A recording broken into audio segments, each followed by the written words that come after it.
Hello, I am Mike, an iOS engineer with over 10 years of experience. At this time, I was one-man army, member of the development team leader, technical consultant, and engineers manager. I would like to share my experiences and observations with you, and maybe you will learn something new or avoid mistakes I made. Today, I would like to talk about third-party libraries.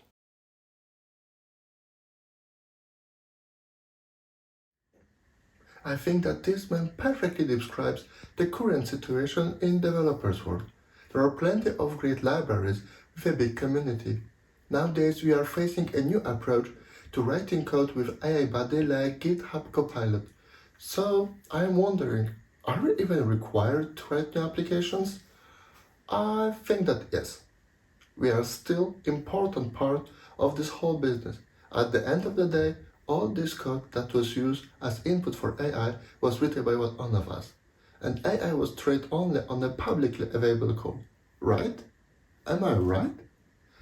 A developer who is more than just a coffee to code converter is crucial for the whole team. Each platform provides us built-in frameworks for view generation, communication with the network, or Bluetooth. Also for the security, and these libraries were crafted by a big company and are still developed. Of course, part of the code can be deprecated soon, so we should be aware that our project is a living thing.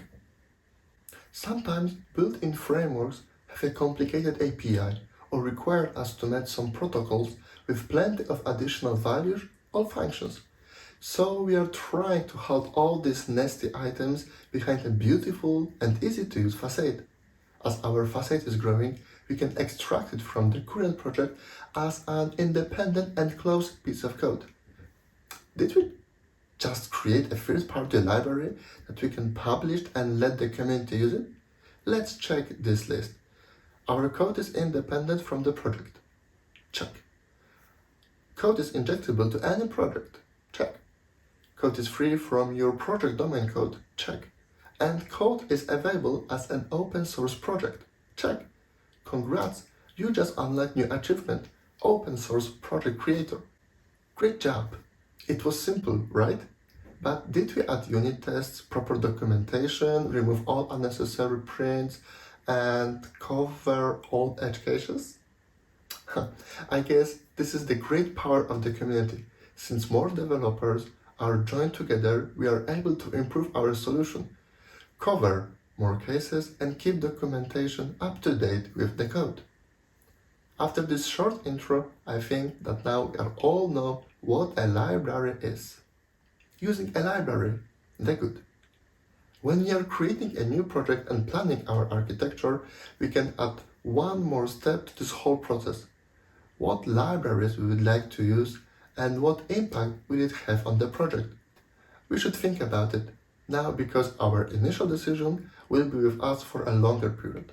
And I propose to split our app into the layers and then one by one try to find the right approach. Sometimes we don't have to reinvent the wheel and we can use a network library with a good rating.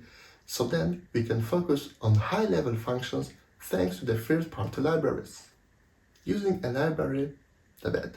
How many times will you be sending a multi-part request or creating a request queue? I know that at the beginning of Agile project, we are planning to create a product that will deliver our basic functionality.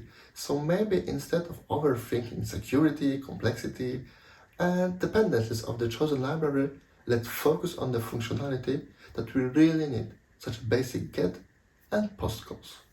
Using a library, the ugly. Did you know that your published app can be banned? If your app is using library that was banned from breaking store regulations, sooner than later you will receive sad information that your app is removed from the store. I know that it's easier to analyze bug, crash if you have evidence from users, but recording screens for the tracking is not the best option. MVVC history. Once when I joined a company, We were working on a mobile application that was using MVVC architecture, and all navigation between views was handled by a third-party library. When I checked how this library was maintained, it appeared that it was abandoned by the author and there were a big number of open issues. When I raised my concern about it and proposed to let's rewrite it to maybe in-house solution, I hear that this library is fine and we've been using it for 3 years and everything is awesome. Yeah, but when we received new business requirements, it turned out that this library didn't allow us to handle it, and we had to drop that functionality. Based on this short story, I advise being up to date with the tools that you are using. If you notice that something is not right with one of your libraries, be brave and go outside your safe zone and try something new, or propose your solution. But please, don't be afraid to use external libraries. If you are planning to use them, keep in mind a few simple things. Security of use library. Third-party libraries are mostly open projects where each of us can contribute. Of course, before merging your changes, it will be reviewed by the community, and if everything is fine, it will be released. But open source code can have vulnerabilities and can hurt you and your company. To avoid this unpleasant situation, try to use only libraries with a good rating and that are well maintained. Good idea. Middleman. Always create a middleman between the library and your code. Thanks to that, you will be able to replace the library with another one. Hiding your app behind a protocol interface gives us a possibility to create nearly automatically documentation of our project. You might say, what? Let me explain it. Good documentation describes what we will get if we use some functionality with some inputs, right? And the interface protocol looks like. Later on, if we add the new functionality and new field to our interface, your documentation can be updated automatically. New version. This is my favorite part. Please don't rush when you are talking about tools. Wait as long as you can with updating your OS to a newer version, especially before release. And always keep at least 2 machines with a stable release build. If you are planning to update libraries, follow these simple steps. Plan, try, apply. Plan it properly. Keep in mind general OS updates like new iOS or Android. Give a proper amount of time to play with the beta version and check how your app will look like, and always check edge cases. Try it. If you are using multiple libraries, try updating one by one and run a full testing circle after each change. Then you will be sure that the updated library is working fine and your project is also okay. Applied. Now, you are ready to introduce these changes to your CI, at first, of non-production environments, never on release. Then, if everything is fine, set a final date for all developer machines. At this stage, you need to be sure that all team members are using the same environment. Inject or not inject? Third-party libraries. That's the question.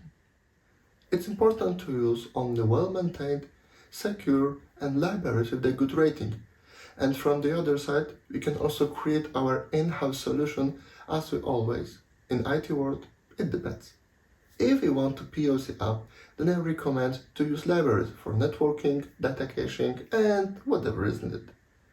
But if your POC app is evolving into a long-run project, I think that it's a great opportunity to create own libraries. Then we'll be able to customize it for our own needs. Remember, the effective use of third-party libraries requires a balance between reaping the benefits and being mindful of potential challenges. Thank you very much for your attention. I invite you to talk in the comment section below. If the material was helpful to you, feel free to leave a motivating thumbs up. In order not to miss the new Tech Talk, hit the subscribe button. I wish you a great day and hear you soon.